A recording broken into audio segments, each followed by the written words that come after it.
Look around the room you are sitting in right now. The chair beneath you, the phone in your hand, the food in your kitchen.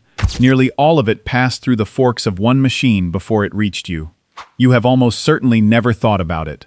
That was the whole point. The forklift is the most invisible workhorse on Earth, and it quietly rewired how the planet moves goods. One American manufacturer did more than any other to make that happen, and its name was born from a shout in an Oregon forest. A logger bellowing, "Hoister!" as a load of timber swung into the air. That firm would help win a world war, then lose everything to the very rivals it taught. And the strangest part is how few people know it once existed at all. If you have a forklift story of your own, drop it below. Which industry do you work in? That is where we begin. To understand how a shout in a forest became a global empire, you have to go back to what the world looked like before the machine existed. And it was a world drowning in its own weight. For most of human history, moving heavy things was done almost entirely by hand.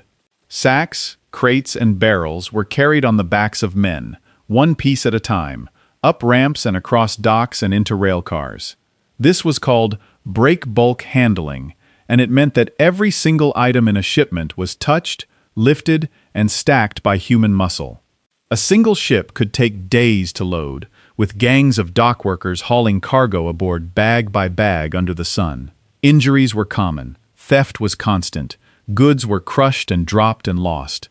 It was slow, it was brutal, and it was the invisible bottleneck choking the entire modern economy. A factory could make a product in minutes, but that product still had to be lifted, hauled, and loaded by somebody's aching arms before it could reach anyone. The muscle was the machine, and around the world, that muscle was reaching its limit. In the deep forests of the Pacific Northwest, that problem was at its most extreme. The logs were enormous, some weighing several tons apiece, and getting them lifted and loaded was backbreaking, dangerous work where a single mistake could crush a man. Crews needed powerful machines just to move the timber at all. And when a crew finally had a log rigged and ready to hoist into the air, one of the men would let out a shout so the operator knew the load was set and it was safe to pull. The cry that carried across the clearing was rough, loud, and short. Hoister, that rough, ordinary shout, repeated 10,000 times a day across the timber country of Oregon, is where this entire story begins. In 1929, a Portland businessman named Ernest Swigert started a small company to build winches and lifting machines for those logging crews. He called it the Willamette Ersted Company. His father, Charles, was a steel man who had founded a large steelworks of his own, so Ernest had grown up around heavy iron, hard men, and the unforgiving demands of industry. He understood machinery, and he understood the people who actually used it. The timing looked like a disaster. Within months of his launch, the stock market crashed and dragged the country into the Great Depression, and the timber industry that Swigert served was hammered as production collapsed. Many young companies simply died in those years. But Swigert had spotted a problem that was real, permanent, and everywhere. Lifting was hard no matter what the economy did. If he could build machines rugged enough to survive the brutal work of the forest, the mud, the weight, the constant pounding, then those same machines could survive anywhere else too. He was not selling to a boom. He was selling to a permanent human weakness. And the loggers had already, without meaning to, handed him a name. That worn-out cry of "Hoister" got slurred over the years into a single blunt word, and the word stuck to the machines like sap. Hyster. In 1934, the company put it on the product line, and eventually it became the name of the company itself. But a winch was not the invention that would change the world. That came a few years later, and it looked almost absurdly simple. In 1934, Swigert's company built one of its first true forklift trucks, a straddle carrier that could drive right over a load, lock onto it, and carry it away. Soon after came a machine called the Jumbo, a lift truck that could hoist 15,000 pounds, ride on air-filled tires, and raise its load high on a telescoping mast. For the lumbermen loading ships and rail cars, it was a miracle. One operator, sitting in one machine, could now do the work of an entire crew of men, and do it faster, and do it without anyone breaking their back. That was the quiet revolution hiding inside a boring industrial machine. It did not just lift things. It erased the single oldest bottleneck in the history of trade, and almost nobody outside a lumberyard had noticed yet. That was about to change in the most violent way imaginable. When the United States entered the Second World War, the country ran headfirst into a problem it had never faced at that scale. It had to move a mountain of supplies, food, ammunition, fuel, medicine, spare parts, across 2 oceans to millions of soldiers, and it had to do it fast enough to keep them alive. The old way of loading cargo piece by piece was hopeless against numbers like these. The danger was not theoretical. In the Pacific especially, the sheer distances and the crush of supplies overwhelmed the old hand-loading methods, and supply chains buckled. Ships sat backed up at docks, cargo piled up faster than men could move it. A ship stuck at a pier for days was a ship not delivering the ammunition and food that soldiers were dying without. The military realized, with growing alarm, that it could outproduce its enemies and still lose if it could not physically move what it made. The answer turned out to be 2 humble objects working together: the wooden pallet and the forklift. Stack the supplies onto a standard wooden platform, and a single forklift could slide its forks underneath, scoop up the entire load at once, and stack it high in seconds.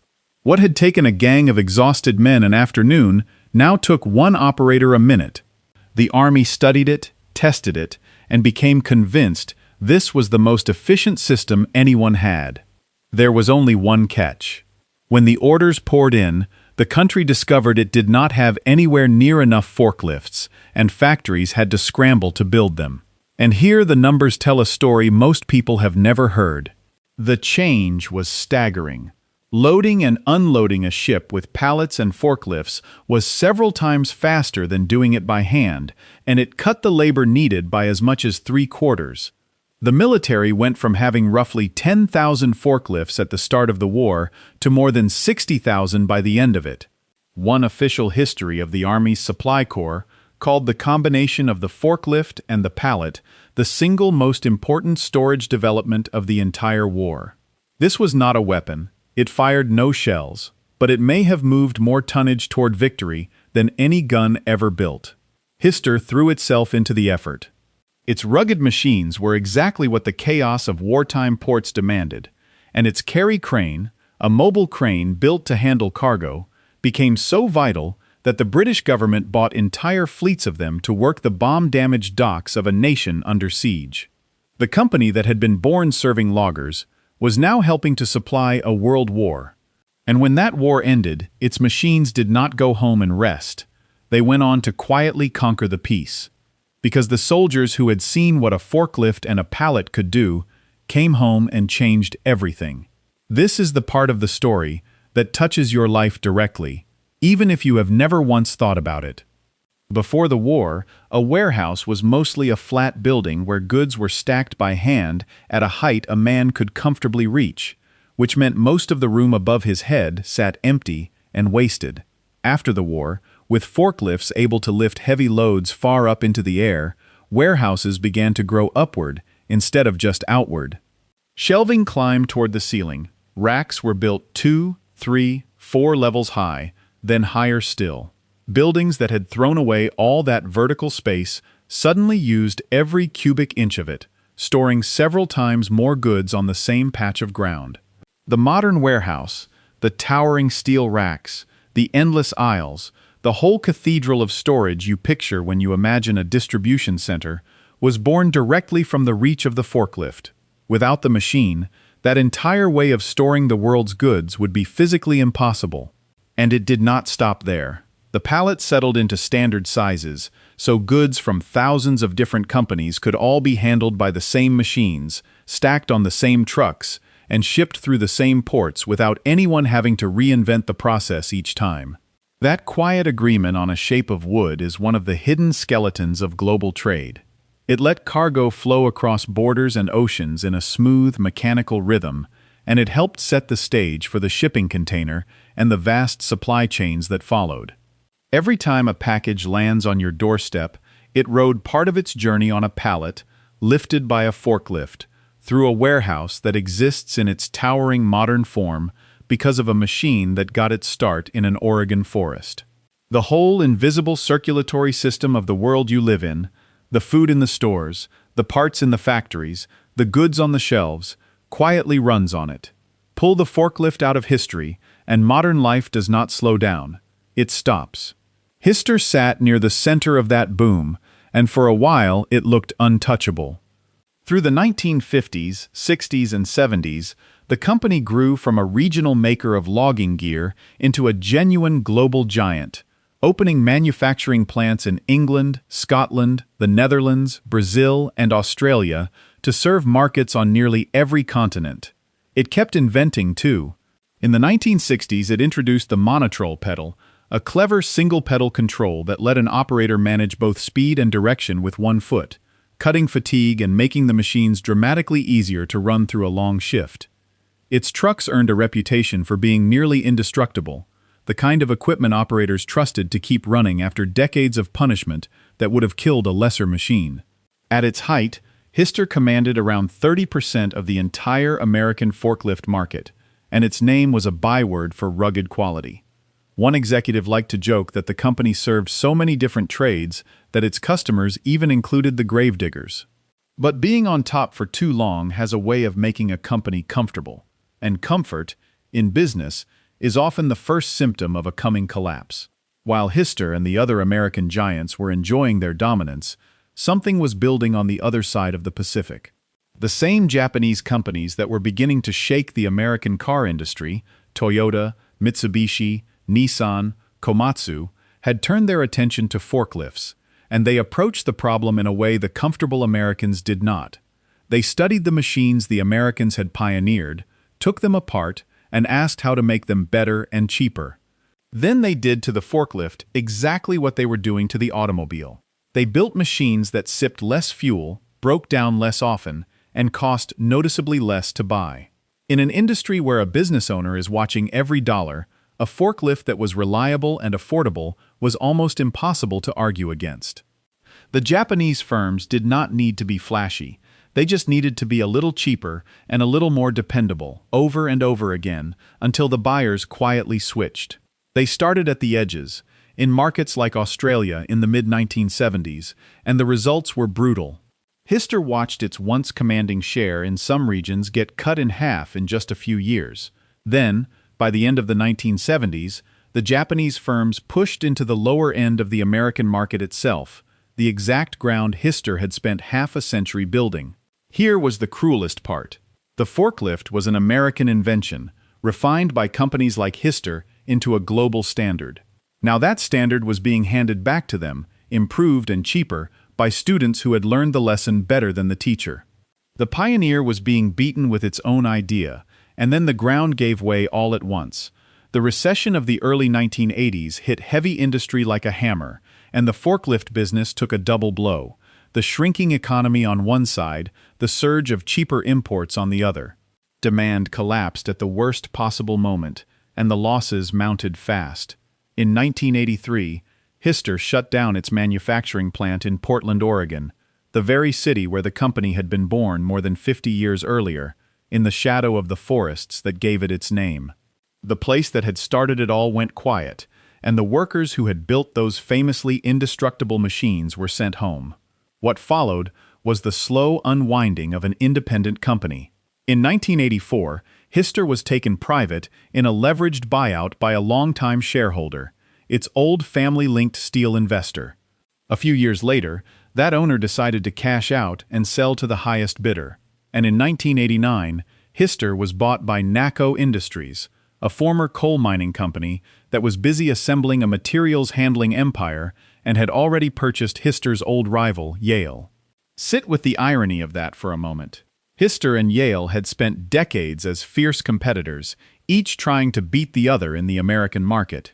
Now they were folded together under the same corporate roof, two proud old names reduced to brands owned by an outside parent. The independent Hyster, the scrappy company that had grown from a logger's shout into a global force, effectively ceased to exist as its own master. But here is where this story refuses to end the way you might expect. Unlike so many fallen American industrial names, Hyster did not vanish into rust and memory. The brand survived. Combined with Yale, it became part of an operation that grew back into one of the largest lift truck makers in North America, and in time was spun off again into a standalone public company called Hyster Yale. Today, that company runs plants across the United States, Mexico, Brazil, Europe, and Asia, and it builds hundreds of thousands of machines still carrying the Hyster name. It has even pushed into the future, working on hydrogen fuel cell power for the next generation of lift trucks. So the machine that a logger's shout gave a name to is still out there, in ports and warehouses on nearly every continent, doing the same invisible work it always did. That is the strange and quiet legacy of Hyster. It never became a household name like Ford or Boeing because its whole genius was to disappear into the background. It built the machines that move the things that build everything else. Every warehouse that reaches for the sky, every ship loaded in hours instead of days, every package that somehow finds your door was made possible in part by a rugged little truck from Oregon and the two humble tools, the forklift and the pallet, that quietly rewired how the entire planet moves. The next time you see one of those machines rolling across a loading dock, remember what it really is. Not just a forklift, the unglamorous engine of the modern world, still answering the same command it was named for nearly a century ago, Hoister. So the next time a package lands on your porch, know it survived a hidden journey no one talks about. But here is what keeps pulling at me. How many other invisible machines quietly hold your whole world together? Tell us the unsung one you want uncovered in the comments.